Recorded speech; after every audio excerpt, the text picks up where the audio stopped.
and lands his U-2 spy plane at McCoy Air Force Base in Orlando, Florida. The film is rushed to Offutt Air Force Base in Nebraska and to the National Photographic Interpretation Center in Washington for analysis. Airman Michael Davis was a 23-year-old photo analyst stationed at Offutt. I walked into BB-12, which is where we briefed all the generals all the time. Major Olson was in there. He says, "There's your table." He says, "And here's the film. Let's get started," about 1 o'clock in the morning. And I said, "Where's the circle?" So we pulled down the screen, and then the SAM circle appeared. I said, "Let's look in the center. We got something." After hours of scrutinizing the film, Davis comes across a series of long cylindrical shapes that look strangely familiar. At the NPIC in Washington later that morning, Dino Brugioni and the NPIC staff are coming to the same conclusion. We're seeing 8 objects 65 feet long. We're seeing 2 objects that are 100 feet long. And these are alien to that environment. Brugioni and Davis have each made a find with grave implications. The measurements of the objects match perfectly with Soviet SS-4 medium-range ballistic missiles. Missiles that have nuclear warheads. And we were convinced that this was what we had was a field-deployed SS-4 site. The Soviet SS-4 missile has a range of 2,000 miles. When launched from San Cristobal, Cuba, it can hit Washington, D.C., Baltimore, the Strategic Air Command headquarters in Nebraska, and the entire southeastern United States. As the men at NPIC look at the U-2 photos, they find another SS-4 site, then another. They work through the night until NPIC Chief Art Lundahl comes in the next morning. Lundahl came in the morning, and he looked at them. And he kind of sighed. He said, "This is trouble. This is real trouble." NPIC Chief Art Lundahl goes to the White House to brief President Kennedy and his National Security Council on the grim discovery. That meeting, like many others during the coming crisis, is secretly recorded by President Kennedy and only recently declassified. In the room with President Kennedy are Marshall Carter of the CIA, Defense Secretary Robert McNamara, Attorney General Robert Kennedy, National Security Advisor McGeorge Bundy, and other top aides. The group became known as the Executive Committee of the National Security Council, or EXCOM. This is a result of the photography taken somewhere, sir. There's a medium-range ballistic missile launch site and 2 new military encampments on the southern edge of the Sierra de Rosario, west central Cuba. Where would that be? West central, sir. Right? The launch site in one of the encampments contains a total of at least 14 canvas-covered missile trailers measuring 67 feet in length. How do you know this is a medium-range ballistic missile? The lens, sir. The Soviets have made a bold move. The discussion turns toward a quick solution: airstrikes to destroy the ballistic missile sites before they become operational. I think it's extremely important. Defense Secretary McNamara. Discussion be founded on this premise that any airstrike will be planned to take place prior to the time they become operational. Because if they become operational before the airstrike, I do not believe we can state we can knock them out before they can be launched. And if they're launched, there is almost certain to be chaos in part of the East Coast or the area in a radius of 600 to 1,000 miles from Cuba. What no one in Washington knows is that at least one ballistic missile site in Cuba is about to become operational. But by the time President Kennedy received that report, at that moment our missiles were already in place, and we were ready. In Washington, President Kennedy goes over his military options. How long does it take to get additional invade Cuba? Almost a month or 2 months? No, sir. It's a matter of 7 days after the airstrike, assuming the airstrike starts the first next week. You get 6 divisions or 7 divisions in Cuba in 7 days? No, sir. There are two plans we have. One is to go at maximum speed, which is one referred to by Mr. Lackmeyer, about 7 days after the strike. We put in 90,000 men in 11 days. If you have time, if you give us more time so we get all the advanced preparation and pre-positioning, we put the same 90,000 in 5 days. A naval blockade of Cuba to keep out further Soviet weapons is another option. But the military wants an invasion. Kennedy needs time to decide. He orders an increase in U-2 surveillance flights. What no one in XCOM knows is that the Soviets in Cuba are also armed with battlefield nuclear weapons. Short-range missiles with the ability to decimate an invading army. American troops could face these weapons as they land on Cuban beaches. Also unknown is a nuclear threat at sea. Steaming toward the Caribbean at top speed are 4 heavily armed Soviet submarines. Nikolai Shumkov was captain of one of them. На подводной лодке Our submarine was armed with 22 torpedoes, имеет 22 торпеды. Из 22 one of which was a nuclear torpedo. атомная торпеда с атомным зарядом. 3 American Navy aircraft carriers patrol the Caribbean, unaware of the approaching submarine threat. As far as I'm concerned, having received an order to use my nuclear torpedo, I would surely have aimed it at an aircraft carrier, and there were plenty of them there in the area. But the greatest nuclear threat to the United States is about to be discovered. At NPIC in Washington, Dino Bruscioni's team analyzes the latest U-2 film. The missions had been flown on the 16th and 17th, and we find these which were referred to as slash marks. And we immediately recognized that these were IRBMs, intermediate range ballistic missile, capable of being fired from Cuba and going 2,200 miles. I had taken a map and I'd scribed an arc, and it would cover all of the United States except the extreme northwest. At XCOM, it quickly becomes apparent that the Soviet response to a U.S. invasion of Cuba could mean the destruction of nearly the entire continental United States. The next day, President Kennedy meets with Soviet Foreign Minister Andrei Gromyko to discuss the nature of arms shipments to Cuba. Gromyko denies that there are any offensive weapons in Cuba.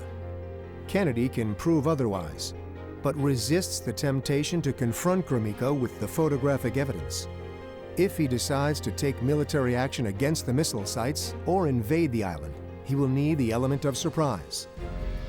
The next morning, October 19th, President Kennedy meets with the Joint Chiefs of Staff. The senior U.S. military commanders favor airstrikes followed by invasion. Kennedy disagrees. He thinks the Soviets will retaliate by taking Berlin. With the Joint Chiefs angry, the Soviets in denial, and Berlin heavy on his mind, President Kennedy nevertheless keeps up appearances by going on a political trip to the Midwest.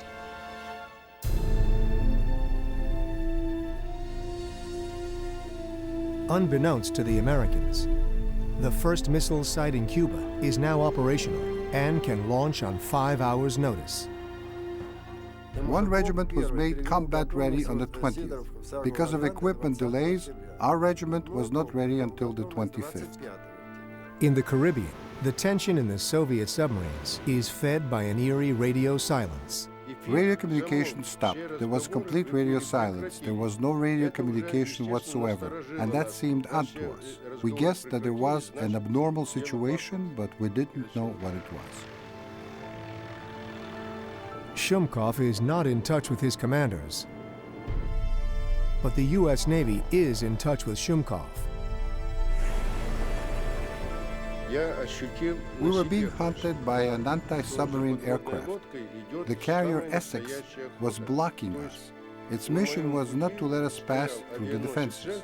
It was a problem without a solution. In Washington, with the president absent, XCOM reaches consensus. Since a blockade has overtones of the infamous 1948 Soviet blockade of Berlin, Secretary of State Dean Rusk coins the term quarantine. plans for airstrikes followed by an invasion of Cuba continue to be drawn up. In the meantime, quarantine is a go. Attorney General Robert Kennedy calls the president and suggests he return from Chicago to listen to the ex-com proposals. Pleading a cold, President Kennedy leaves Chicago. Oplan 316 for the invasion of Cuba has been underway for 10 months. But it now has a new immediacy. The timetable is for Marines to land in Cuba just 8 days after air attacks start. Oplan 316 involves 500,000 men, including 40,000 Marines, almost 15,000 paratroopers, 1,000 aircraft, and 180 ships. Elements of the 1st Marine Division leave Camp Pendleton, California, for a voyage through the Panama Canal and into the Caribbean. Tom Brooks was a naval intelligence officer with the task force. Leaving San Diego was one of great enthusiasm, anxious to go get them. We're going to throw the Soviets out of there and, teach them this is our hemisphere, and we're going to do away with Castro once and for all. As President Kennedy returns to the White House, he has no idea how many Soviets are in Cuba, and no idea that his troops may be heading toward a nuclear battlefield. On this same day, the CIA notices that at least one of the Soviet ballistic missile regiments in Cuba is ready to fire at any time. Kennedy had wanted any airstrikes to happen before the missiles were ready to fire. That window has now closed. The invasion calls for landings on the northeast and northwest coasts of Cuba, plus a breakout of Marines from Guantanamo Bay to attack what was thought to be 8,000 Soviet soldiers, fighting alongside the Cuban army. But the Soviet troops awaiting them in Cuba are far more numerous than the Americans ever estimated. There was a great reluctance to believe that there were organized combat units in Cuba, and a reluctance to believe that they would actually engage U.S. forces. Worse, Oplan 316 does not envision Soviet tactical nuclear weapons. I hesitate to think even what that would have led to. We were not prepared at all for nuclear combat. October 22nd, U.S. Navy ships are ordered to enforce a blockade of Cuba, setting the stage for a showdown with the Soviet convoy. Defense Secretary Robert McNamara orders U.S. families and dependents evacuated from Guantanamo Bay and dispatches Marines to reinforce the base.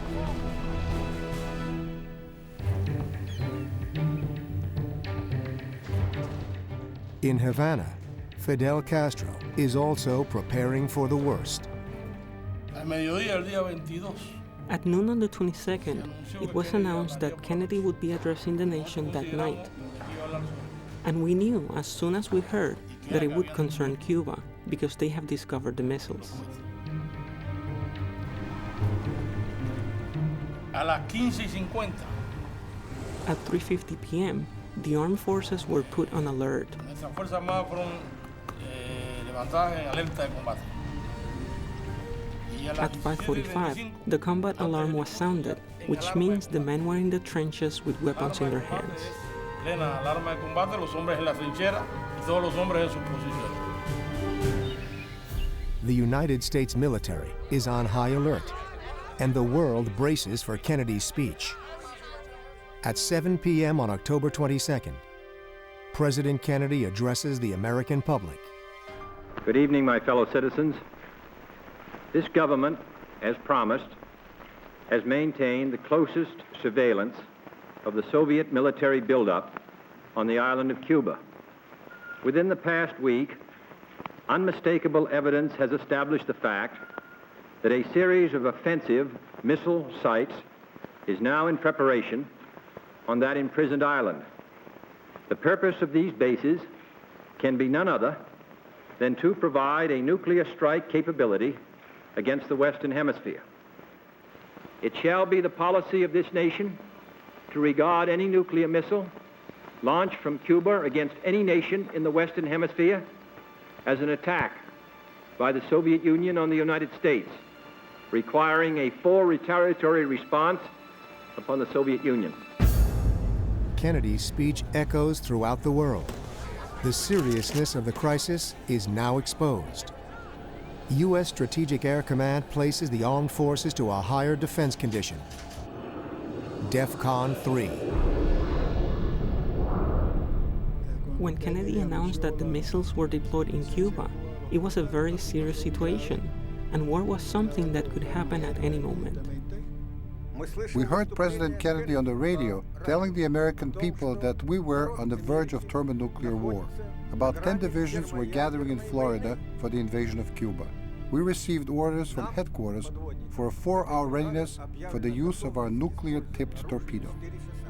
Khrushchev believed that if anyone should stop our convoys, then our submarines should sink them, while I considered this to be a risky approach. U-2 photographs have convinced the experts in Washington that there are Soviet missiles in Cuba. But to make a conclusive case to the rest of the world, detailed close-up photographs are needed. The responsibility for capturing those photographs would fall on Navy Commander William Ecker of Light Photographic Squadron 62.